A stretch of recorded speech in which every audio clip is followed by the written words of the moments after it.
Selamat Wadang Tali, Syed Muhammad Marandi, Mebrungan Ning, Mara, Pordestos Tehran, Daswan Thorsteth Af Fort Daxnani Sunung Iran. Remagdis Broman Sukumar Hadis, Pranganani.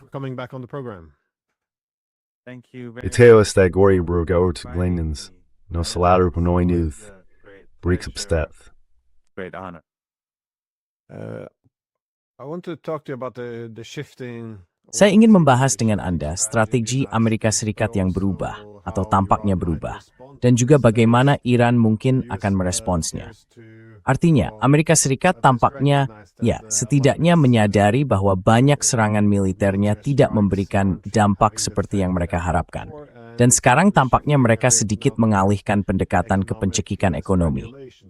Maksudnya, mengejar kemenangan dengan secara bertahap, menekan dan melemahkan Iran, dengan harapan masalah ekonomi akan memicu perpecahan, entah di dalam sistem politik, militer, atau masyarakat. Namun, dari sudut pandang Anda, seperti apa strategi Amerika Serikat? Dan bagaimana menurut Anda, Iran mungkin akan merespons hal ini?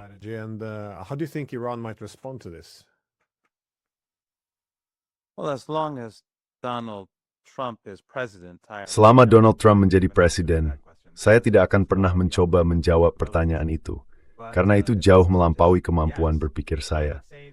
Tapi kalau saya sekadar menebak, saya akan mengatakan bahwa ini hanya tebakan tanpa arah. Mereka menjalankan satu kebijakan minggu ini, lalu menjadi tidak sabar dengannya atau merasa kebijakan itu gagal, kemudian beralih ke kebijakan lain. Dan seperti itulah keseluruhan 6 bulan ini, 6 bulan perang ini. Menurut saya, jelas Amerika Serikat tidak pernah benar-benar memahami Iran pasca revolusi. Para analis AS salah membaca Iran. Pemahaman mereka tentang Iran seringkali bukan hanya bermasalah, tetapi juga dipengaruhi oleh uang, oleh kebutuhan. Jadi para analis yang mengkaji Iran di lembaga pemikir di Amerika Serikat, atau di pemerintahan, atau bahkan di institusi akademik yang didanai dengan baik dan berpengaruh, memiliki insentif untuk membentuk narasi tertentu tentang negara itu.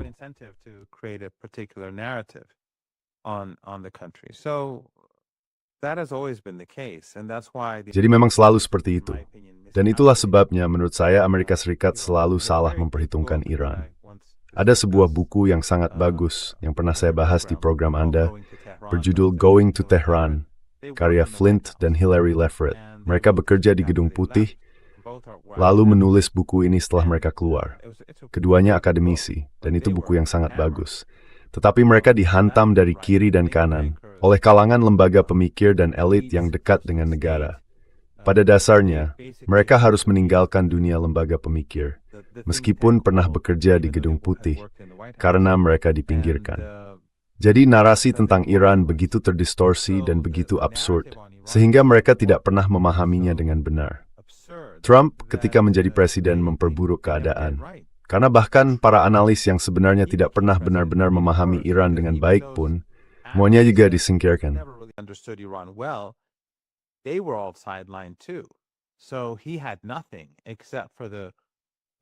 Jadi dia tidak punya apa-apa selain pemahaman paling aneh tentang Iran, yang datang dari Fox News dan media-media semacam itu untuk dijadikan pegangan.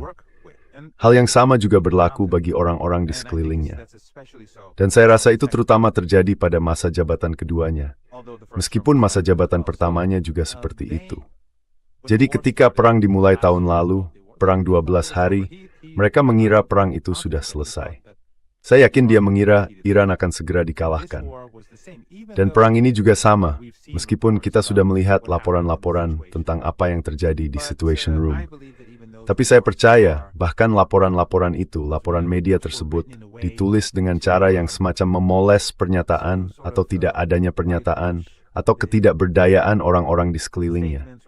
Dengan kata lain, bukan seolah-olah mereka berkata tidak, jangan lakukan itu. Itu tidak akan berhasil.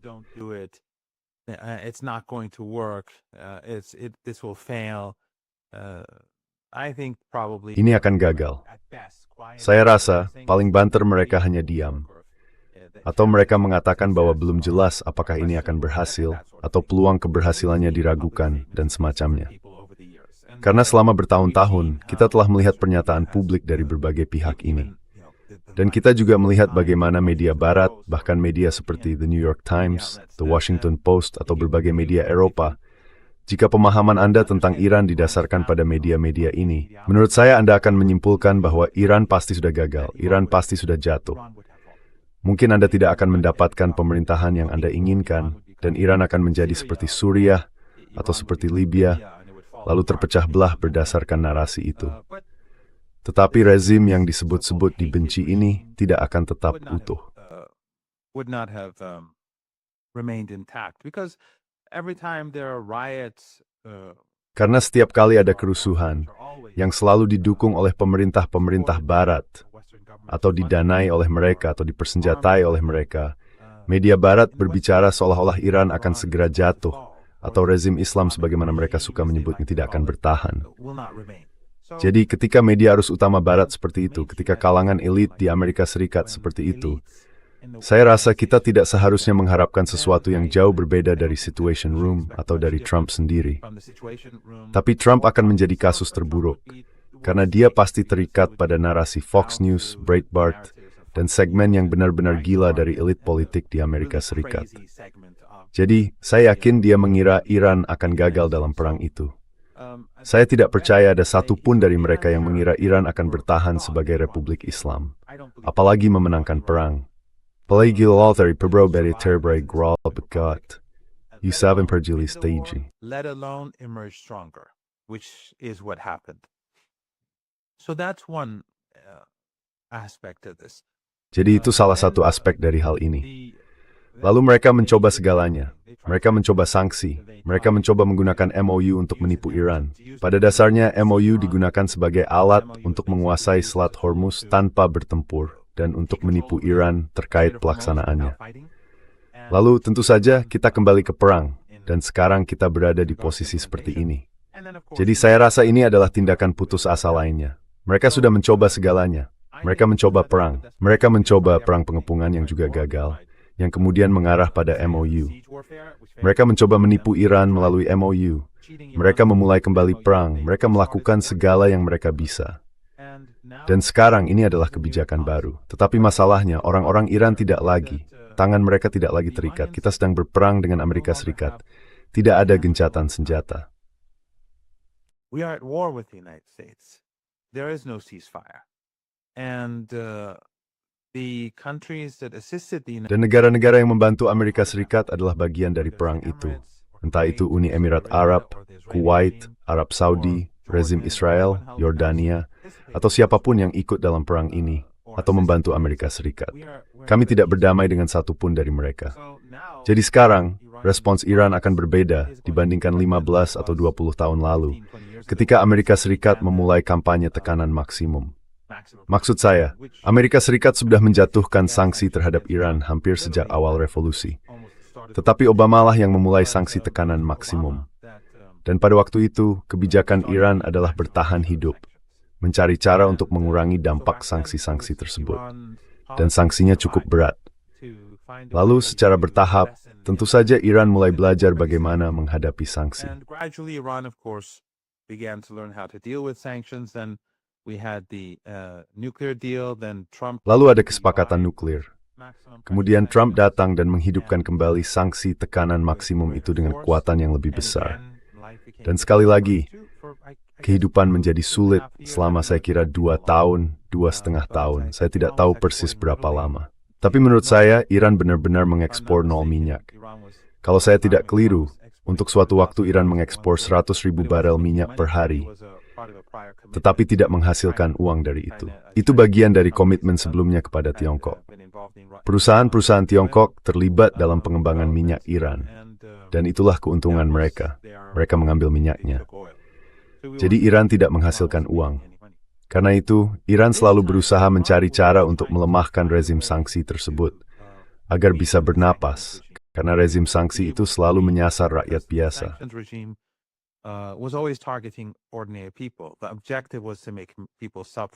Tujuannya adalah membuat rakyat menderita, membuat rakyat mati, membuat rakyat pekerjaan, mati karena sakit, menciptakan rasa tidak aman di masyarakat, menciptakan kesengsaraan agar rakyat bangkit dan memberontak karena putus asa. Dan bahkan selama perang ini, pada pengepungan pertama, setelah 40 hari pertempuran, kami melihat pejabat Amerika Serikat, kami melihat senator misalnya, tampil di acara-acara minggu pagi dan mengatakan bahwa rakyat Iran kelaparan.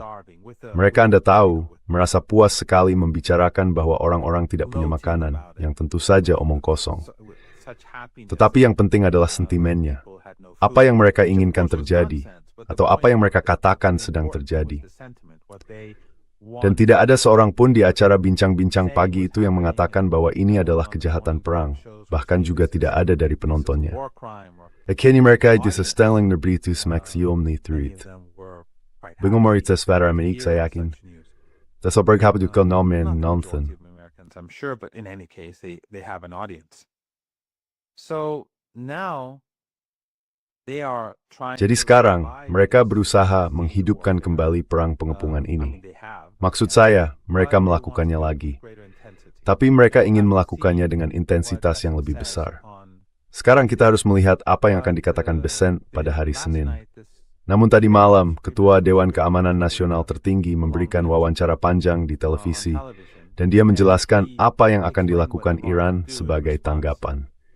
Jadi singkatnya, saya hanya berpikir ini adalah satu lagi langkah spekulatif, di mana pemerintah AS, Trump, sangat berharap dia bisa meraih kemenangan dan melakukan sesuatu yang tak terduga, terutama karena hanya tersisa 2,5 bulan menuju pemilu paruh waktu. Dan tanda-tandanya tidak baik, ekonominya tidak berjalan baik, pasar obligasinya tidak berjalan baik, dan mata uang Jepang juga tidak berjalan baik. Jadi, jika dia bisa melakukan sesuatu yang tak terduga, Dallas F. kami perdolarinist. Maybe that will change the equation. It's interesting Menarik. Inti poin Anda adalah bahwa mereka tampaknya benar-benar percaya pada apa yang mereka katakan, dan sama sekali tidak memahami Iran. Maksud saya dulu tidak selalu seperti ini. Saya rasa setelah Perang Dingin, hal ini makin menguat. Setidaknya karena menjadi hegemon itu ada biayanya. Pertama, seorang hegemon perlu memahami dunia. Ia maha kuasa. Dan juga, mereka sering memupuk delusi superioritas. Karena Anda tahu, kalau Anda dominan, itulah alasan dibaliknya. Their praise all that are brain.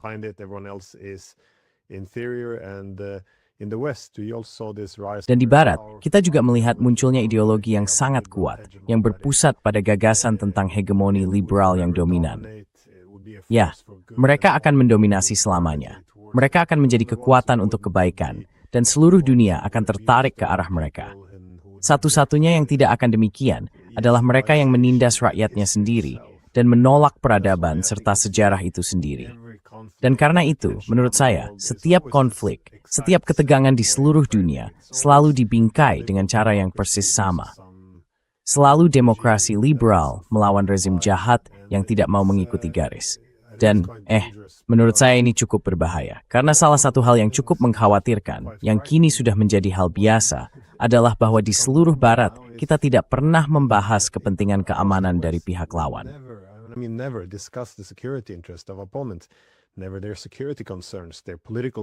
Bukan pernah soal kekhawatiran keamanan mereka, sistem politik mereka, atau cara masyarakat mereka berjalan. Maksud saya, semua itu dikesampingkan demi slogan-slogan ideologis kosong yang menggambarkan motivasi kita selalu altruistis. Kita selalu menolong orang lain. Dorongan kita hanya hak asasi manusia dan demokrasi. Sementara lawan kita selalu jahat tetapi juga sangat terbelakang. Dan kalau kita punya kemauan untuk menekan mereka cukup keras, mereka akan tumbang. Dan tentu saja, rakyat mereka akan menyambut kita dengan tangan terbuka dan bunga. Dan lagi-lagi, tidak pernah ada pembahasan lagi tentang persaingan antar kekuatan besar. Maksud saya, itulah titik awal dalam keamanan internasional. Bagaimana negara-negara bersaing demi keamanan, tidak pernah jadi topik.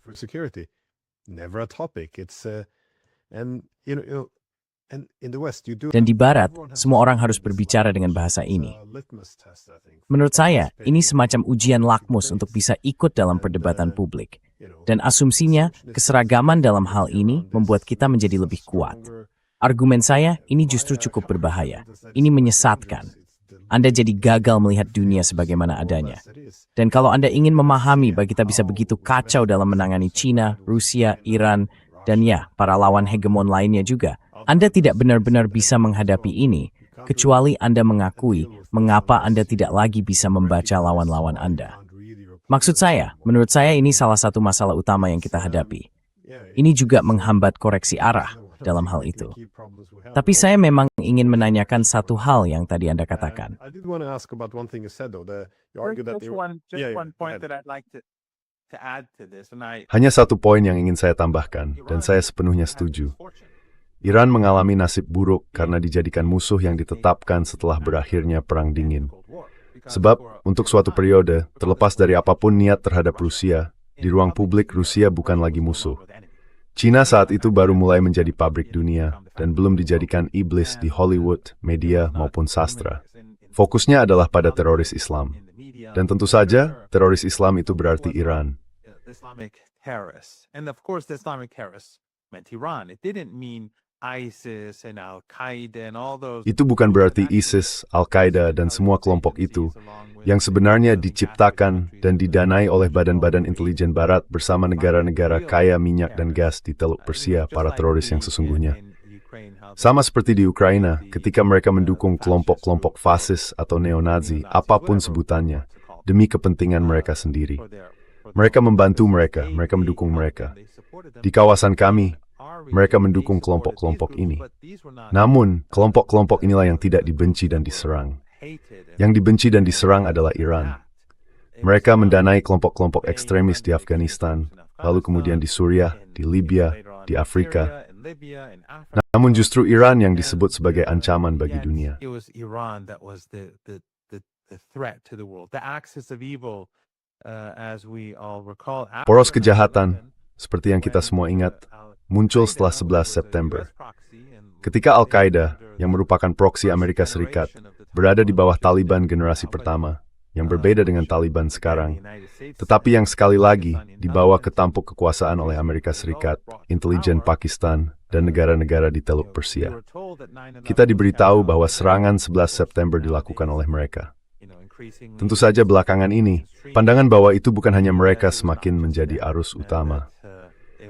Bahwa ada juga orang-orang di badan-badan intelijen Barat yang mungkin terlibat, atau intelijen Israel menurut dokumenter Tucker Carlson. Itulah tampaknya semakin menjadi kenyataan. That's what increasingly seems to be the case. But in any case, when they carried out Namun bagaimanapun juga, ketika mereka melakukan 11 September, Iran dijadikan sasaran demonisasi. Jadi Iran bernasib sial karena menjadi fokus kebencian. Dan bahkan selama perang tanpa akhir, perang melawan teror, meskipun konon kelompok-kelompok inilah yang melakukannya, maksud saya yakin mereka memang terlibat. Tetapi bagaimanapun juga, apakah mereka bertindak sendiri atau bersama orang dalam? Dengan dukungan badan-badan intelijen Barat, bagaimanapun juga, kelompok-kelompok ini yang memusuhi Iran melakukan 11 September. Namun yang didemonisasi justru Iran. Dan kelompok ini membenci Iran. Mereka melihat Iran sebagai musuh karena ideologi mereka asal dari Arab Saudi. Because they get their ideology, from Saudi Arabia, and Salafism and Wahhabism. Salafisme, Wahhabisme, dan ideologi takfiri adalah sesuatu yang selalu dipromosikan oleh Saudi dan Qatar. Masjid utama Qatar bahkan bernama Masjid Muhammad bin Abdul Wahhab. Jadi selama bertahun-tahun, Iran adalah musuh nomor satu. Melalui demonisasi itu, mereka memberi tekanan besar pada Iran, yang kemudian mengarah pada sanksi tekanan maksimum. Namun itu juga menciptakan fondasi yang sangat kuat di masyarakat Barat terkait pandangan mereka terhadap Iran.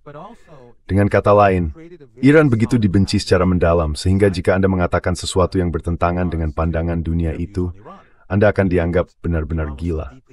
Maksud saya sering mengalami itu selama bertahun-tahun. Saya ingat pada tahun 2009, saya diundang oleh Farid Zakaria dari CNN ke acaranya. Saya akan menjalani debat selama 20 menit, dan mereka berjanji akan menayangkan semuanya. Namun pada akhirnya, mereka hanya menayangkan 8 menit. Joward. Ultimately, they only showed 8 minutes of it, which is on YouTube. Throughout, he was insulting me. Dan sepanjang waktu itu dia menghina saya. Lalu pada akhirnya menjelang selesai, dia mengatakan sesuatu seperti, "Apa Anda tidak malu atau merasa dipermalukan?" Saya tidak ingat persis apa yang dia katakan, tetapi intinya bahwa Anda akan dikenang sebagai corong dari rezim yang sedang sekarat. Padahal ketika mereka mengundang saya, seharusnya itu semacam diskusi tentang situasinya. Tetapi sepanjang waktu dia hanya menghina saya dan menyerang Iran, seperti yang biasa mereka lakukan.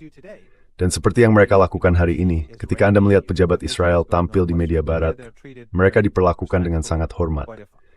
Tetapi kalau saya kebetulan tampil, saya diserang seolah-olah saya ini sumber kejahatan besar di planet ini. Jadi ini tentu saja dimulai setelah revolusi. Namun selama periode pasca Perang Dingin, pada dasarnya Iranlah yang dijadikan iblis. Kedalaman kebencian, permusuhan, dan rasa benci itu senekothort narasi cukup efektif. The power of this narrative is quite effective. Yeah, no, it's a good point. Ya, itu poin yang bagus. Tapi saya rasa kita harus memahami pola pikirnya. Karena di Barat, setelah Perang Dingin, asumsinya adalah singkatnya, tesis Francis Fukuyama tentang akhir sejarah.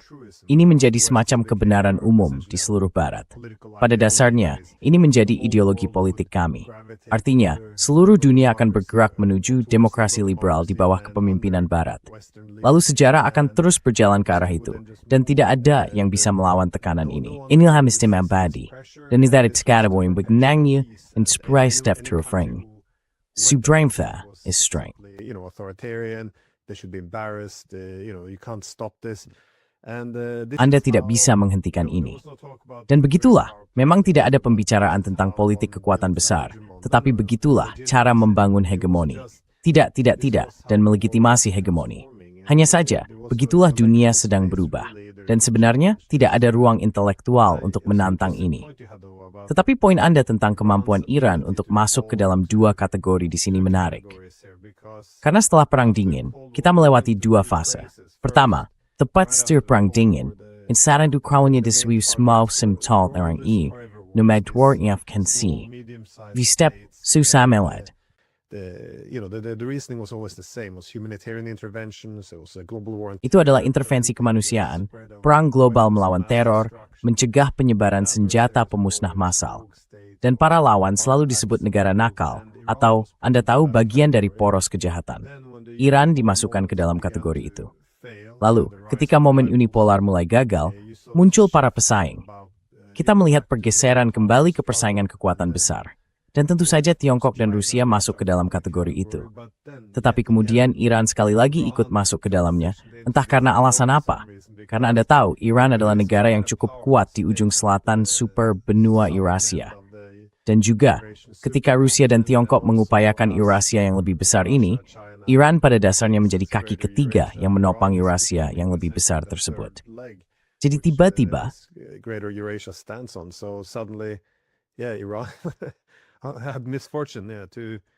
Iran bernasib sial karena menjadi musuh yang didemonisasi dalam keduanya. Ya, pertanyaan yang tadi ingin saya ajukan. Kadang-kadang ketika saya diundang ke suatu konferensi dan mereka membahas peristiwa global, lalu mulai menyebut Rusia dan Cina, saya bercanda memprotes. Saya bilang, dengar, kami sudah ada di sini lebih dulu. Jadi kalian menggantikan kami. Dulu kami yang menempati peringkat teratas sebagai pihak jahat. Kami adalah poros kejahatan, bahkan sebelum Rusia dan Cina disebut-sebut. Sekarang kalian menggantikan kami dan menempatkan kami di posisi ketiga. Jadi Iran bernasib sial karena dipandang jahat oleh mereka pada masa keemasan tahun-tahun pasca Perang Dingin.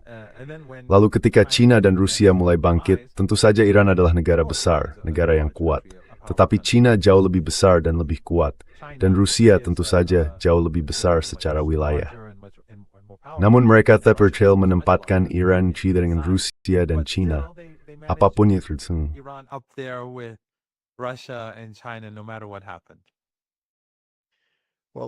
Some countries are also coming back though. That is, namun, beberapa negara juga kembali menjadi sorotan. Maksud saya, negara-negara Amerika Latin. Kalau Anda berada di halaman belakang hegemon Amerika Serikat, secara historis Anda akan mengalami banyak intervensi militer dan sebagainya. Tetapi selama beberapa dekade perang di Timur Tengah ini, Amerika Latin sempat mendapat sedikit jeda, tidak menjadi fokus Amerika Serikat. Tentu saja, selama Perang Dingin ada kekhawatiran bahwa Uni Soviet, Anda tahu, dikhawatirkan bisa memperluas pengaruhnya.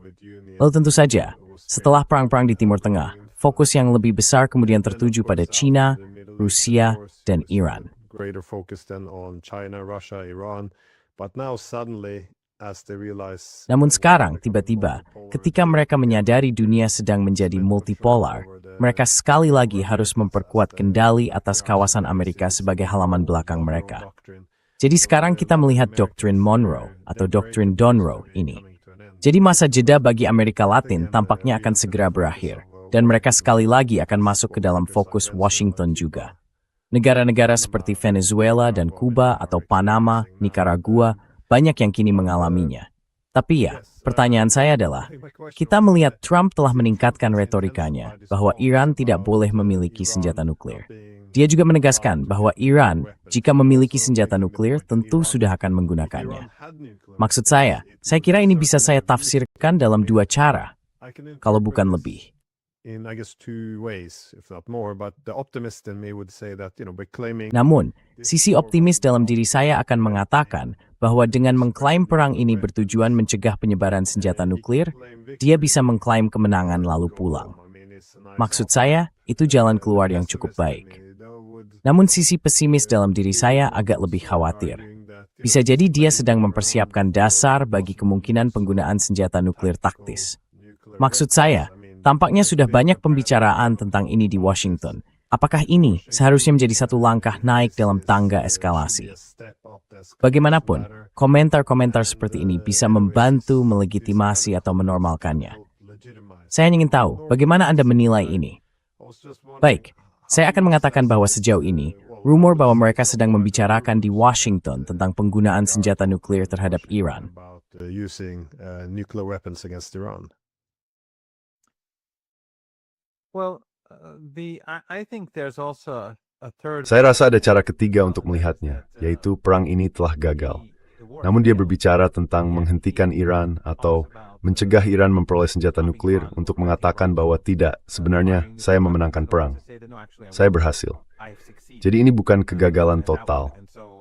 Sebenarnya saya mencapai tujuan saya. Ini tidak berarti terpisah dari satu atau dua skenario berbeda yang Anda sebutkan, atau dua cara pandang berbeda yang Anda sebutkan. Ini bisa menyertai salah satunya. Dengan kata lain, dia bisa mengatakan ini dan menggunakannya sebagai jalan keluar. Tapi dia juga bisa mengatakannya tanpa menggunakannya sebagai jalan keluar, karena dia merasa itu akan terlalu memalukan. Namun dia juga bisa mengatakan ini dan berkata, saya telah meraih kemenangan. Tetapi diskusi tentang penggunaan senjata nuklir tetap bisa berlanjut. Saya rasa statligt stort nuklir Iran, då sägs ställer utmaning brälar slår bröber dekad. Nuclear weapon is something that the Americans have been using for decades. And so even those who know better. Jadi bahkan mereka yang sebenarnya tahu lebih baik, seringkali kalau Anda mendengarkan mereka bicara seolah-olah memang benar ada program senjata nuklir. Padahal mereka tahu kenyataannya. Mereka tidak bermaksud mengatakannya seperti itu, tetapi narasi tentang Iran sudah begitu melekat, sehingga kadang-kadang orang tampaknya tanpa sadar mengakui bahwa program itu benar-benar pernah ada. Kenyataannya, tidak pernah ada program senjata nuklir. Pemerintah Amerika Serikat baik dari senjata Amerika mengakui setelah 2003 Iran ketawabing singupayang nuklir. Tetapi, kenyataannya, Iran produksi senjata nuklir sebelum 2003, ada beberapa buku 2003. Dan US Porsenikta komik saya, Going to Tehran, ada buku bagus disebutkan sebelumnya. I mean, Going to Tehran was a good book that I mentioned earlier, but one is if people want to look into this. Namun, kalau orang ingin mendalami ini, salah satunya berjudul Manufactured Crisis, karya Gareth Porter. Yang lainnya berjudul A Dangerous Delusion, karya Peter O'Born. Keduanya buku yang bagus. Tetapi bagaimanapun, setelah penandatanganan JCPOA, kesepakatan nuklir, pada tahun 2015, Iran mengizinkan inspeksi yang sangat-sangat invasif di Iran. Inspeksi yang paling invasif sepanjang sejarah. Jumlah inspeksi yang dilakukan di Iran pada tahun-tahun itu lebih banyak daripada di seluruh dunia jika digabungkan. Seluruh dunia. Di satu sisi ada Iran, dan di sisi lain ada seluruh dunia. Inspeksi di Iran jumlahnya lebih banyak dan lebih invasif. Mereka tidak pernah menemukan bukti apapun bahwa Iran sedang menjalankan program senjata nuklir. that Iran had been pursuing a nuclear weapons program. And of course, some people nowadays would say, Dan tentu saja sebagian orang saat ini akan berkata, nah mengapa Iran memproduksi uranium yang diperkaya hingga 60%? Itu kembali ke JCPOA. Ketika Trump membatalkan JCPOA, sanksi diberlakukan kembali, dan Iran terus menjalankan bagian dari kesepakatannya selama 2 tahun, hanya untuk memaksa Eropa kembali ke meja perundingan. Mereka tidak melakukannya. Setelah itu, Iran menghidupkan kembali program tersebut. Lalu secara bertahap, ketika mereka masih melihat Barat tidak bergerak untuk menjalankan bagian dari kesepakatannya, Iran memperkaya uranium ke tingkat yang lebih tinggi, yang pada akhirnya mencapai 60%. Itu legal, dan dilakukan untuk menekan Barat sebagai daya tawar agar mereka ke meja perundingan. Tetapi, guys, saya tidak bicarakan dengan pasti yang akan terjadi di masa depan.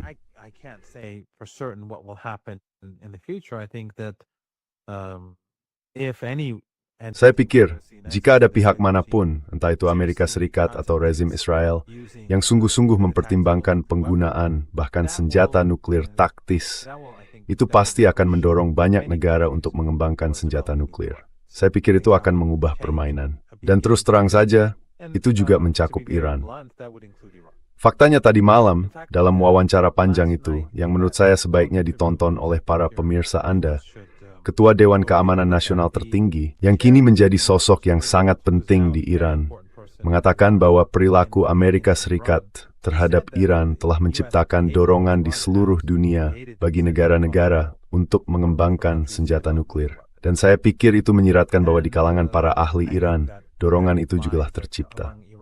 experts, that incentive has been created as well. A poll that Sebuah jajak pendapat yang saya lihat sebelum perang 12 hari itu, narasi negara selama ini selalu mengatakan bahwa kami tidak menginginkan senjata nuklir. Jadi sebelum perang, jumlah mereka yang mendukung kepemilikan senjata nuklir dan mereka yang menentangnya, menurut saya hampir seimbang. Mungkin mereka yang menentang senjata nuklir, kalau saya ingat dengan benar, merupakan mayoritas. Setelah perang 12 hari, saya melihat sebuah jajak pendapat di Iran dan hasilnya justru lebih dari berbalik. Mayoritas besar warga Iran biasa tidak setuju dengan posisi yang diambil negara dan percaya bahwa kami seharusnya memiliki senjata nuklir. Jadi semakin Amerika Serikat atau rezim Israel mengancam Iran, semakin banyak rumor yang kami dengar, semakin besar pula insentifnya. Bukan hanya di Iran, tapi di mana-mana.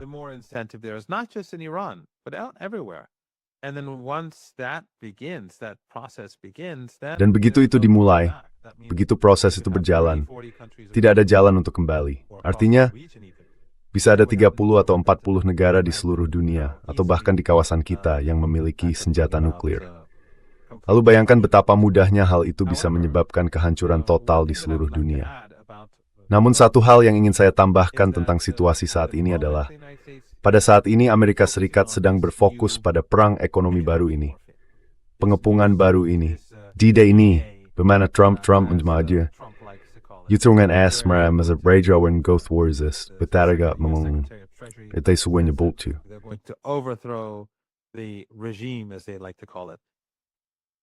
The chair of the Supreme National Security Council last night, Ketua Dewan Keamanan Nasional tertinggi tadi malam, Mayor Jenderal Mohsen Rezai, mengatakan dengan sangat jelas bahwa Iran tidak akan membiarkan mereka berhasil. Dan bahwa negara manapun di kawasan ini yang bekerja sama dengan Amerika Serikat untuk memberlakukan pengepungan terhadap rakyat Iran, Iran akan bereaksi dengan keras. Pada dasarnya katanya kami akan menggunakan kemampuan militer kami. Dan dia mengatakan bahwa jika Iran tidak diizinkan mengekspor minyak, tidak seorang pun akan mengekspor minyak, bahkan tidak satu barel pun. Dan dia mengatakan, ini bukan hanya soal Selat Hormuz. Jika minyak diekspor secara terbuka melalui jalur pipa, jalur-jalur pipa itu akan dihancurkan, atau infrastruktur untuk jalur pipa tersebut akan dihancurkan. the infrastructure for those pipelines will be destroyed. And I imagine that includes, for example, the Caucasus. Dan saya membayangkan itu mencakup misalnya kawasan Kaukasus.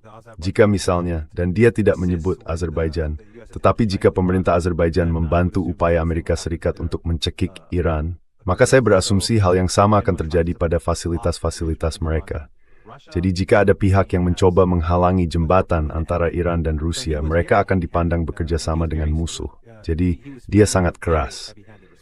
Maksud saya, dia berbicara respons sangat keras.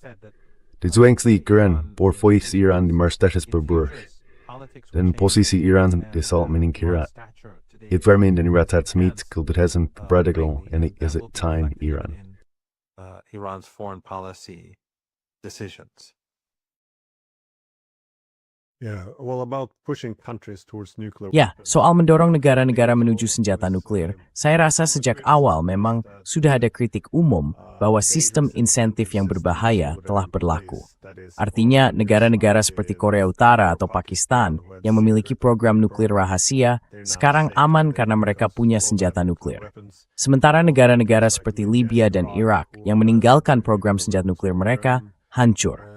Jadi sekali lagi, kalau melihat sistem insentif yang diterapkan, ini cukup berbahaya. Anda tidak kursus melalui farasi, tetapi statement swings menjadikan senjata nuklir sebagai keputusan yang sangat mengeningkan. Jadi ini berbahaya. Namun seperti yang Anda katakan, perang terhadap Iran semakin makin memurtai Twigiridya. Has increased this logic even more. And at the end of the day, I think everyone loses. Dan pada akhirnya, menurut saya semua pihak kalah. Yang Anda inginkan adalah menyingkirkan senjata nuklir, bukan menyebarkannya. Jadi, sangat bodoh membom sebuah negara, agar negara itu tidak memperoleh kemampuan penangkal. Maksud saya, Anda bahkan bisa menjelaskan kepada seorang anak, mengapa ini gagasan yang mengerikan. Tetapi jika Amerika Serikat sekarang memutuskan memilih opsi ekonomi, seperti yang Anda katakan, yaitu blokade, dan ini pada dasarnya adalah tindakan perang, lalu kartu apa yang dimiliki Iran untuk dimainkan? Maksud saya tahu mereka punya kartu. Mereka bisa menaikkan biaya perang bagi Amerika Serikat, baik secara militer maupun melalui tekanan ekonomi. Namun, menurut Anda, apa yang mungkin siap dilakukan Iran dalam situasi ini dengan menaiki tangga eskalasi?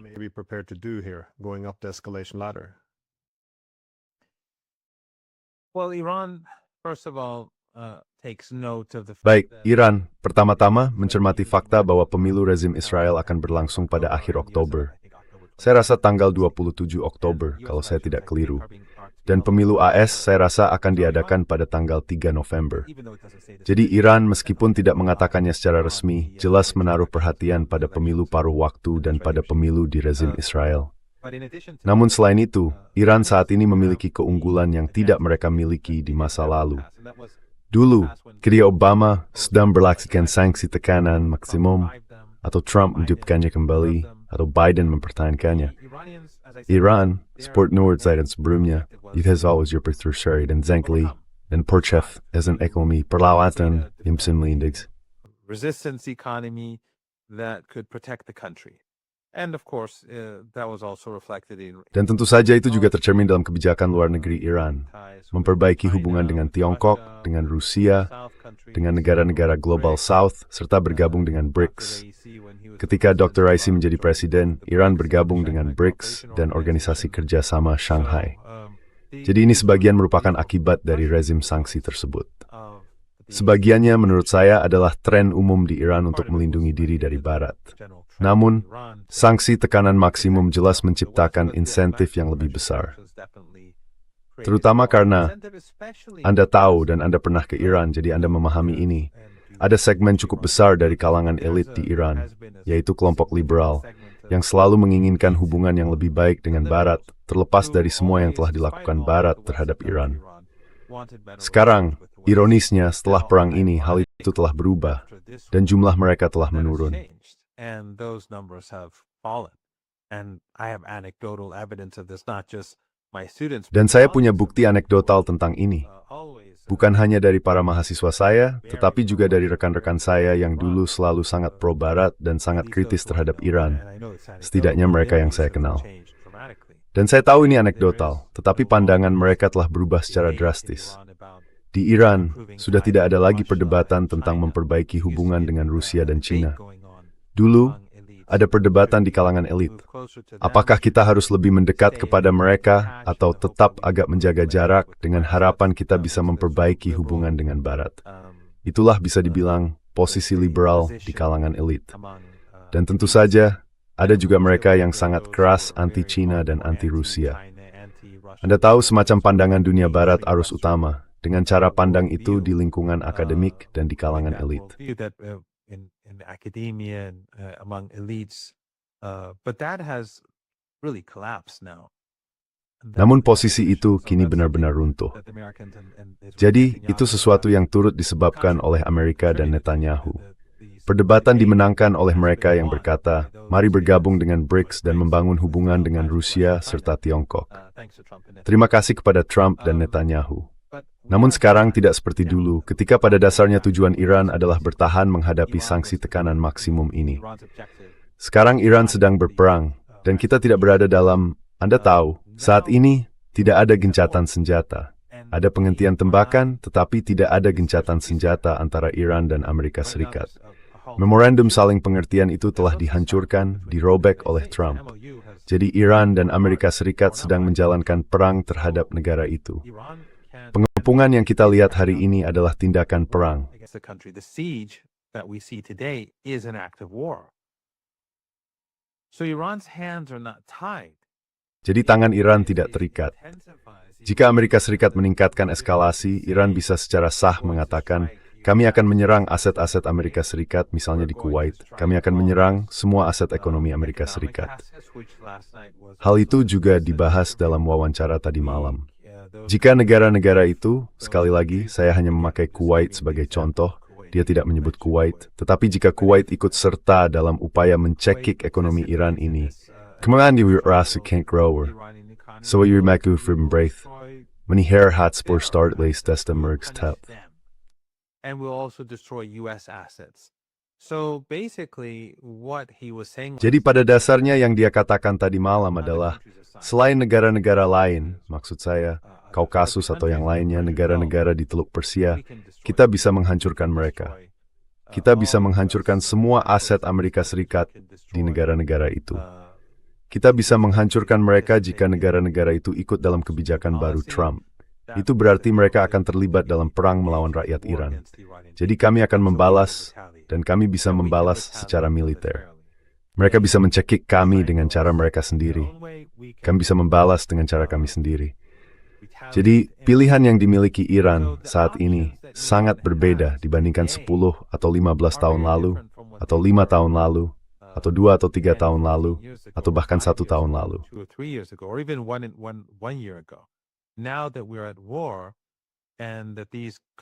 Sekarang kita berada dalam perang, dan negara-negara ini ikut serta dalam perang. Mereka menampung pangkalan-pangkalan AS dan memberikan bantuan keuangan bagi pasukan AS di pangkalan mereka. Saat ini, pasukan AS berpangkalan di Kuwait, Uni Emirat Arab, Arab Saudi, Qatar, Bahrain, dan Oman. Mereka semua, meskipun pangkalan-pangkalan itu telah dihancurkan, seringkali tetap tinggal di hotel atau mengambil alih gedung-gedung atau menforward aset mereka setelah menesebar berlokasi. Mereka step into frank and healing. Pasukan istimewa kawasan itu pergi. Mau small masih berbordan weird team, daftis untuk merasa digerakkan. All in place and prepared for an assault on the country.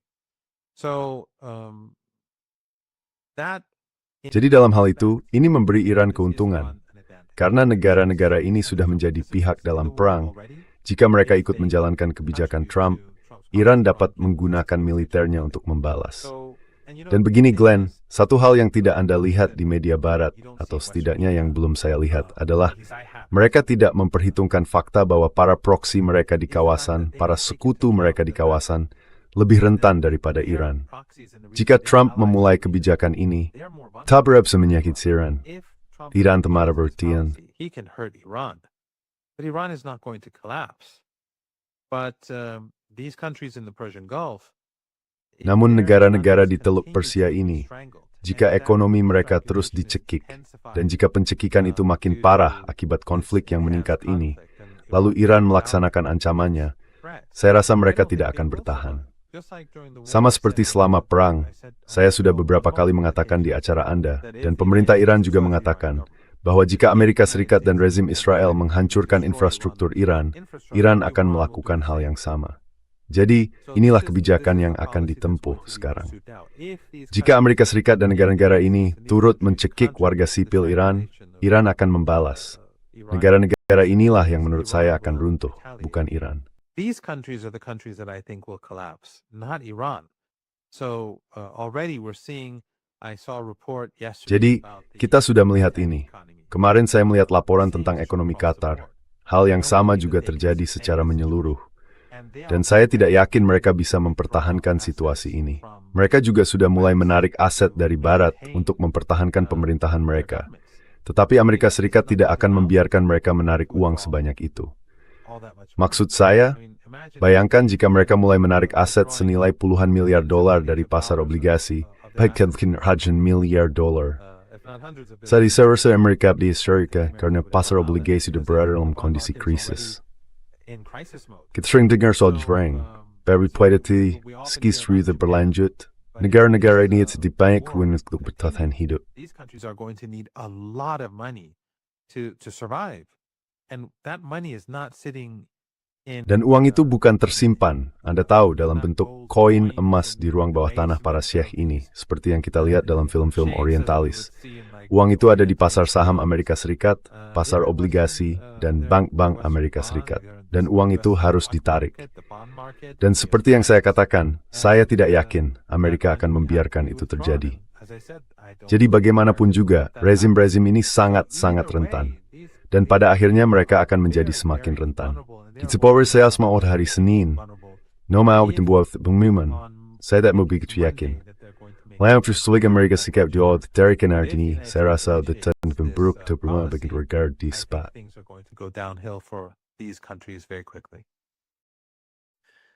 Yeah, and well, the main problem is though that Ya, dan masalah utamanya adalah semua negara Teluk ini sekarang ketika ekonomi mereka tidak berjalan begitu baik, seperti yang Anda katakan, harus memperkuat ekonomi mereka di dalam negeri.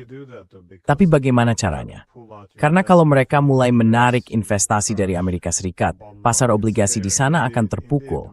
Dan memang, ketika Amerika Serikat atau Scott Bessent mengumumkan pertukaran mata uang dengan Uni Emirat Arab, serta beberapa negara lain di kawasan itu, hal tersebut dibingkai sebagai upaya menyelamatkan atau membantu mereka.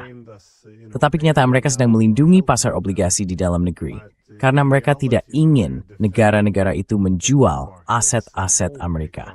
They don't want them to sell off their American assets. And yesterday, Trump gave Dan kemarin, Trump memberikan wawancara yang menarik di landasan bandara. Saya tidak tahu apakah Anda melihatnya. Dia ditanya, bagaimana Anda akan melakukan intervensi di pasar obligasi untuk membantu mereka. Dia memaparkan beberapa pilihan yang berbeda. Pada akhirnya, militer Amerika Serikatlah yang bisa melakukan intervensi. Dan ada pertanyaan lanjutan yang ingin saya ajukan. Kalau saya ada di sana, saya akan bertanya, tepatnya, bagaimana itu akan bekerja? Bagaimana militer Amerika Serikat akan melakukan intervensi untuk membantu pasar obligasi? Apakah Anda mengancam negara-negara yang mungkin menjual obligasi Amerika Serikat bahwa mereka akan dipaksa untuk tetap menahan dan tidak menjual obligasi mereka? forced to hold on, not sell their bonds. So how exactly would the US military? Bagaimana tepatnya militer Amerika Serikat akan digunakan untuk ini? Anda tahu, ketika Taliban kembali berkuasa di Afghanistan, saya ingat ada meme yang beredar di internet tentang Menteri Ekonomi atau semacamnya yang duduk dengan AK-47 di atas mejanya. Dan Anda tahu, inti leluconnya adalah, Anda tahu, mempertahankan mata uang dengan, ya, itu dimaksudkan untuk menunjukkan betapa sederhananya atau betapa terbelakangnya pendekatan itu untuk tujuan tersebut. Tapi pada dasarnya, inilah yang sedang dikemukakan Trump, bukan? Maksud saya, bagaimana? Saya tidak tahu. Bagaimana Anda menilai pernyataan itu kalau Anda melihatnya? Karena menurut saya, itu menarik. Setidaknya Anda tidak seharusnya mengatakan bagian itu secara terang-terangan. You're not supposed to say that part out loud, at least. I did see that, and there as Saya memang melihat itu, dan seperti yang Anda tunjukkan, tidak ada pertanyaan lanjutan, seperti yang jarang sekali terjadi dalam isu-isu ini. Kalau menyangkut Rusia, kalau menyangkut Iran, kalau menyangkut negara-negara ini, maksud saya, mungkin ada pertanyaan lanjutan dari CNN mengenai aspek tertentu tentang Trump sendiri, karena permusuhan mereka terhadapnya. Namun, pertanyaan-pertanyaan ini sudah tidak lagi diajukan kalau memang pernah benar-benar diajukan. Tapi sekarang jauh lebih betul. Kehatian yang Trump miliki dalam negara ini mengambil kembali uang mereka. Step really triling permalhafsnetly more. I don't believe they will ever again see their money. I don't think that Saya tidak berpikir Jepang atau negara-negara di Teluk Persia akan pernah bisa menarik uang mereka dari pasar obligasi. Akan terjadi krisis, dan nilai aset mereka akan, pada akhirnya, mereka akan kehilangan aset-aset itu. Triliunan dolar. Tapi memang itulah yang akan terjadi. Tidak mungkin Trump atau Amerika Serikat akan membiarkan Uni Emirat Arab menerima, katakanlah, maksud saya kerusakan terhadap ekonomi mereka di Teluk Persia setidaknya mencapai ratusan miliar dolar, kilo bukan triliun. Ini menjadi sama bergreben beberapa itu. You habis dia uang dalam jumlah sangat besar. No gini pengeluaran, harus mempertahankan krisis seperti ini. To continue with this existence. So the Emirates, Saudi, and Jadi Arab Saudi sebenarnya tidak punya uang sebanyak itu. Pertama-tama, penduduknya sangat besar. Dan Arab Saudi tidak seperti Uni Emirat Arab. Uni Emirat Arab punya 1 juta warga negara. Qatar punya 350.000 warga negara. Ini bukan negara sungguhan. Tapi Arab Saudi punya populasi besar. Namun, mereka telah menghabiskan ratusan miliar dolar untuk perang genosida mereka di Yaman, yang sekarang mulai menghantui mereka kembali. Mereka juga menghabiskan uang dalam jumlah sangat besar untuk proyek-proyek raksasa, ide-ide gila seperti The Line. Setahu saya, mereka menghabiskan sekitar 50 miliar dolar untuk itu, lalu proyeknya baru saja dihentikan. Jadi, mereka tidak punya banyak uang untuk dibuang-buang. Dan sekarang, tidak ada dari mereka yang benar-benar mengekspor minyak atau gas dalam jumlah besar. Jadi mereka berada dalam masalah serius. So they're in serious trouble. And since they consume more than other countries. Dan karena mereka mengonsumsi lebih banyak daripada negara-negara lain, mereka adalah konsumen nomor 1 di dunia. Mereka akan membutuhkan aset mereka dalam jumlah sangat besar. Tidak mungkin Trump akan membiarkan itu terjadi. Itu tidak bisa dilakukan. Kalau tidak, pasar obligasi akan langsung masuk ke mode krisis. Maksud saya, alasan Amerika Serikat menjual euro untuk menopang mata uang Jepang adalah karena kekhawatiran mereka tentang dampaknya terhadap ekonomi Cina. Dan ini adalah kelemahan Glenn yang sedang diperhatikan Iran. Bahkan di awal wawancaranya tadi malam, sekali lagi ini bicara sedai, sebaiknya ditonton pemirsa, Ketua Dewan Keamanan berbicara tentang situasi ekonomi di Amerika Serikat. And he is an economist. He is a major general, but he has a PhD. Dan dia seorang ekonom. Dia seorang mayor jenderal, tetapi dia memiliki gelar doktor di bidang ekonomi. Jadi dia tahu apa yang dia bicarakan. Jadi saya pikir ketika Iran mengatakan, kami akan menghancurkan aset-aset Amerika Serikat, atau kami akan mencegah tidak akan ada lagi minyak dari kawasan ini, itu yang dia katakan. Dan dia mengatakan, bukan hanya Selat Hormuz, melainkan seluruh Teluk Persia. Artinya, jalur-jalur pipa itu akan dihancurkan. Jadi bayangkan, dalam keadaan seperti ini, yang dia jelaskan di awal wawancaranya. Dia berbicara tentang 40 triliun dolar dan sebagainya. Jelas apa yang ada dalam pikirannya. Dia ingin menjatuhkan ekonomi Amerika Serikat, dan dia bisa melakukannya, atau Iran bisa melakukannya. Jadi situasi bagi negara-negara di Teluk Persia yang terikat dengan Amerika Serikat sangat buruk. Down to the United States. It is very bad. And if Trump implements this policy, Dan jika Trump menerapkan kebijakan ini, keadaan akan memburuk jauh lebih cepat.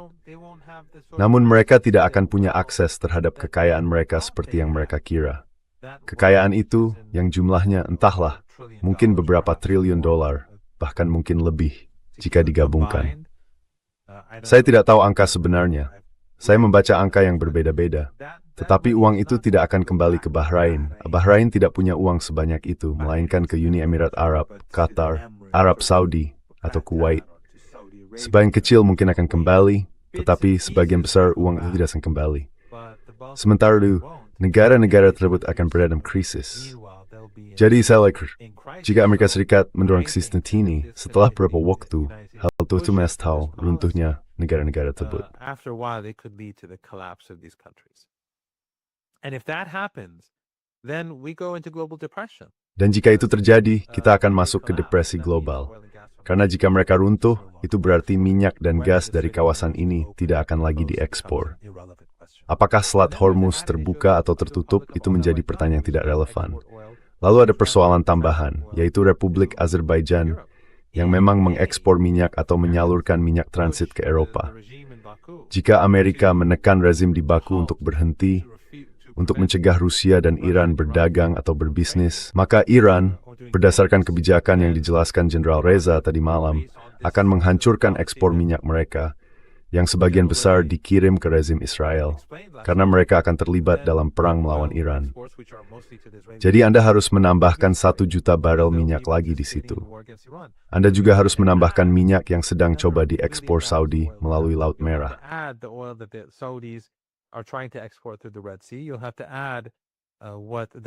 Anda harus menambahkan minyak yang diekspor Uni Emirat Arab melalui Fujairah ke minyak yang tidak lagi akan melewati Selat Hormuz. Karena tadi malam dia mengatakan bahwa saat ini kita masih menoleransi sebagian ekspor minyak. Mereka punya banyak kesepakatan dengan negara-negara di Teluk Persia ini. Tapi dia mengatakan, jika ini terjadi, tidak akan ada minyak sama sekali. Jadi bayangkan, sekitar 20 sekian juta barel per hari akan hilang dari pasar dalam semalam. Saat ini, menurut saya mungkin katakanlah 15 dari 20, katakanlah 22 juta barel sudah tidak beroperasi. Atau 14 juta, 13 juta. Saya tidak tahu angka pastinya. Tapi kemudian semuanya akan tidak beroperasi. Dan menurut saya, dengan kondisi pasar obligasi seperti sekarang, dengan AI, situasi AI seperti sekarang, dengan semua masalah yang ada, itu akan sangat menghancurkan.